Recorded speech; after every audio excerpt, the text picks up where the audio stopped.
السلام علیکم، آپ دیکھ رہے ہیں مبشر لقمان چینل. میرا نام مبشر لقمان ہے. بڑی خبر آ گئی ہے جناب ڈونلڈ ٹرمپ صاحب کی اور ولادمیر پیوٹن صاحب کی میٹنگ ہو چکی ہے، الاسکا میں ختم ہو گئی ہے اور بغیر کسی فیصلے پہ پہنچے وہ ختم ہوئی ہے. لیکن اس میٹنگ کے بڑے دور رس نتائج آ رہے ہیں اور ابھی تو آنے ہیں، اور میں آپ کو بتاؤں کہ کافی چیزیں بدلنے والی ہیں. سب سے پہلے تو آپ کو میں ایک بات بتاؤں کہ اس میں برطانیہ خاص طور پہ اس وقت بڑے صدمے کا، شدید صدمے کا سے دوچار ہے، اور یورپین یونین جو ہے وہ بھی غم سے نڈال بیٹھے ہیں. آج بہرحال میٹنگ کے بعد زیلنسکی نے، جو یوکرین کے ہیڈ ہیں، انہوں نے شاید تھوڑا سا کو سکھ کا سانس دیا ہوگا، ورنہ ان کی بھی سانسیں اٹکی ہوں گی جب تک یہ میٹنگ ختم نہیں ہو گئی تھی. اس میٹنگ کی کچھ باتیں بڑی اہم ہیں جو آپ کو بتانی ضروری ہیں کہ دیکھیں، پورے یورپ نے اور امریکہ نے سینکشنز لگائی ہوئی تھی رشیا پہ، اور یورپ نے تو بائیکاٹ بھی کیا ہوا تھا، اور اریسٹ وارنٹس بھی کئی ممالک نے نکالے ہیں کہ اگر صدر پیوٹن یورپ کے کسی ملک میں جاتے ہیں تو اعلانات ہیں کہ ہم ان کو اریسٹ کریں گے. تو اب یعنی امریکن پریزیڈنٹ اور جو رشین پریزیڈنٹ ہیں وہ کہیں اور نہیں ملے بلکہ الاسکا میں ملے، جو امریکہ کی سٹیٹ ہے، اور ان کے لیے ریڈ کارپٹ رول آؤٹ کیا گیا. ان کو وہ ٹریٹمنٹ دیا گیا جو صرف ڈونلڈ ٹرمپ کے شایان شان ہے. یعنی انہوں نے مانا، ایڈمٹ کیا کہ پیوٹن جو ہیں وہ ان کے مقابلے کے لیڈر ہیں، اور اتنے ہی بڑے، یعنی وہ ایک سپر پاور کے ہیڈ ہیں. تو پیوٹن کو اب آفیشلی امریکہ نے بلا لیا اور وہ امریکہ چلے گئے، اور جاتے جاتے پیوٹن نے کہا کہ جو اگلی میٹنگ ہے وہ ماسکو میں کریں گے. تو اب اس کا مطلب ہے کہ پیوٹن نے تو اپنے پورے براؤنی پوائنٹس بنا لیے. اس نے تو بتا دیا کہ آئی ایم آل امپورٹنٹ اور میں اپنی پوزیشن سے بچ نہیں ہو رہا، اور پریزیڈنٹ ٹرمپ کو آخر مجھے ملنا پڑا. تو یہ ان کی بہت بڑی پولیٹیکل جیت ہے. برطانیہ بالکل غم سے نڈال ہے. اس کی وجہ یہ ہے کہ پہلی دفعہ ماڈرن ہسٹری میں امریکہ کچھ کرنے جا رہا ہے جس کے لیے اس نے برطانیہ کو کانفیڈنس میں نہیں لیا، جس کے لیے اس نے برطانیہ کو استعمال نہیں کیا. ورنہ برطانیہ ہمیشہ امریکہ کی ڈپلومیسی اور جو جوڑ توڑ ہے وہ کرتا تھا. یورپین یونین جس نے اکیلے یعنی اپنی طرف سے جنگ کو فنڈ کیا اور زیلنسکی کی اتنی مدد کی ہے، وہ یورپین یونین کو بھی کاٹ دی. یعنی اگر آج کوئی فیصلہ ہو جاتا پیوٹن کا اور ٹرمپ کا تو وہ یورپین یونین کو منوان ماننا پڑتا. جس کے لیے یہ بات ہو رہی تھی یوکرین کے لیے، تو یوکرین کے بھی صدر کو نہیں بلایا گیا تھا وہاں پہ. یعنی ان کو بھی صرف اتنی اہمیت دی گئی تھی کہ فیصلے لے لیں گے اور پھر تمہیں بعد میں انفارم کر دیں گے کہ کیا فیصلہ ہوا. تو آپ سوچیں اس میٹنگ کے شروع ہونے سے پہلے یعنی کتنی امپورٹنٹ ڈیولپمنٹس تھیں، اور اس کی پوری ورلڈ کی اٹینشن جو تھی وہ اس میٹنگ کے اوپر تھی. کہ سب سے پہلے پریزیڈنٹ ٹرمپ نے کہا تھا کہ جی میں رشیا کے اوپر سینکشنز مزید لگا دوں گا اگر انہوں نے جنگ نہ ختم کی. تو اب جنگ تو نہیں ختم ہو رہی. پیوٹن نے انکار کر دیا، پیوٹن اڑا. پیوٹن نے اپنے جو اسٹیٹمنٹ ہے جو اس نے پریس کے سامنے دی، اس میں اس نے ایک جملہ بڑا امپورٹنٹ بولا. اس نے کہ جن وجوہات کی وجہ سے یہ جنگ شروع ہوئی تھی ان وجوہات کو ایڈریس کرنا ضروری ہے، اور وہ ابھی تک نہیں ہوئی ہیں. تو اس کا مطلب کہ پیوٹن تو اپنے پہلے دن والے موقف پہ ہے کہ میں نے تو اس وجہ سے جنگ کرنی تھی اور میں کر رہا ہوں اور میں کرتا رہوں گا. اس کا مطلب ہے کہ پیوٹن نے یہ فیصلہ کیا ہوا ہے کہ وہ یوکرین کو ایز اے کنٹری، آپ سمجھے، پوری طرح ڈسمینٹل کرے گا.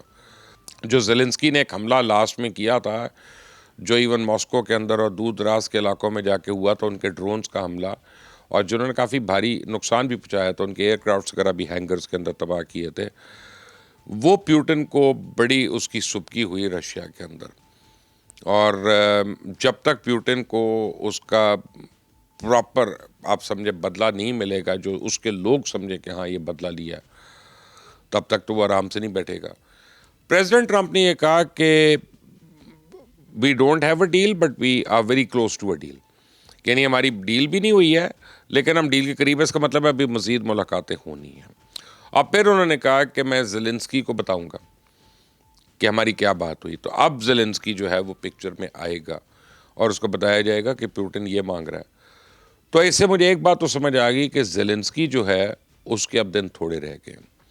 زیلنسکی اب زیادہ دیر تک یوکرین کا ہیڈ نہیں رہ سکتا، اور یہ پیوٹن کی جو شرائط ہیں ان میں یقیناً یہ سر فہرست ہوگی.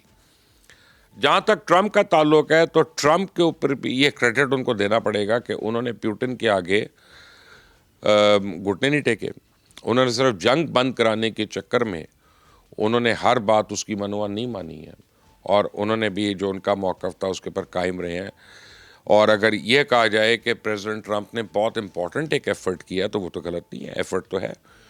ان کی اصل خواہش تو یہ ہے کہ رشیا اور یوکرین کی جنگ جو ہے وہ رک جائے, and for this President Trump has to be praised, اور یہ تو ان کو کریڈٹ دینا پڑے گا کہ انہوں نے یہ پوری کوشش کی. لیکن وہ کتنا ہوتا ہے اس کے لیے فریقین کا بھی یعنی آن دا سیم پیج ہونا ضروری ہے نا. کہتے ہیں مدعی وہ کیا کہتے ہیں, مدعی سست اور گواہ چست, اور یہ وہ والا حساب ہو رہا ہے یہاں پہ.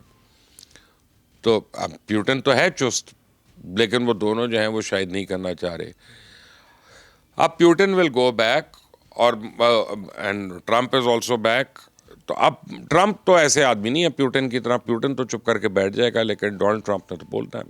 اور امریکن میڈیا کو عادت ہے, امریکن میڈیا تو فری میڈیا, وہ تو سوال پوچھتا ہے. وائٹ ہاؤس سے پہلا سوال یہ پوچھا جائے گا کہ رشیا کے اوپر سینکشنز اور کب لگیں گی, کیونکہ جانے سے پہلے پریزیڈنٹ ٹرمپ نے کہا تھا کہ جناب اگر انہوں نے ایگری نہ کیا تو ان پہ اور سینکشنز لگیں گی. تو مجھے یہ لگتا ہے کہ فی الحال رشیا پہ سینکشنز نہیں لگیں گی. پیوٹن کے اس اقدام نے وہ سینکشنز جو ہیں ان کو تو کافی ڈیلے کر دیا, اور پیوٹن نے اپنے آپ کو ایک ورلڈ لیڈر کے طور پہ متعارف بھی کروا لیا. متعارف تو پہلے بھی تھا, لیکن اب اس نے اسٹیبلش کر دیا, اور اس نے امریکن پریزیڈنٹ کے ہم پلہ اپنے آپ کو بتا دیا. اور عنقریب اب اس کے اوپر ایک اور میٹنگ ہوگی, اور جیسے پیوٹن نے خواہش کا اظہار کیا کہ جناب وہ ماسکو میں ہونے چاہیے, تو پریزیڈنٹ ٹرمپ نے کہا او ویل سی اباؤٹ دیٹ, یعنی وہ ہنستے ہوئے انہوں نے کہا اس کا مطلب ہے اور پھر انہوں نے کہا کہ I get a lot of heat on it and I am already getting it, یعنی میرے اوپر کافی تنقید ہو رہی ہے, اور پھر اگر میں چلا گیا وہاں پہ تو مزید تنقید ہوگی. لیکن یہ پیوٹن نے کہا ہے, تو اب وہ میرا خیال ہے اس بات پہ کھڑا ہوگا. زیلنسکی کے دن مجھے تھوڑے لگتے ہیں, یوکرین کا مجھے کوئی اچھا حال زیادہ نظر نہیں آ رہا آنے والے وقتوں میں. اور ایک بات طے ہے کہ چائنا کے اوپر مزید ٹیرف اور سینکشن شاید ابھی نہ لگیں, اور شاید ابھی جو ہم سمجھ رہے تھے کہ جی اس کے بعد انڈیا کے اوپر اور سینکشنز لگیں گے, یا انڈیا کے اوپر سینکشنز لگیں گے, یا ان کا ٹیرف انکریز ہوگا, تو شاید انڈیا کے اوپر بھی ٹیرف ابھی نہ انکریز ہو, کیونکہ یہ ٹاکس فیل نہیں ہوئی ہیں, ٹاکس پہ ڈیڈ لاک ہے.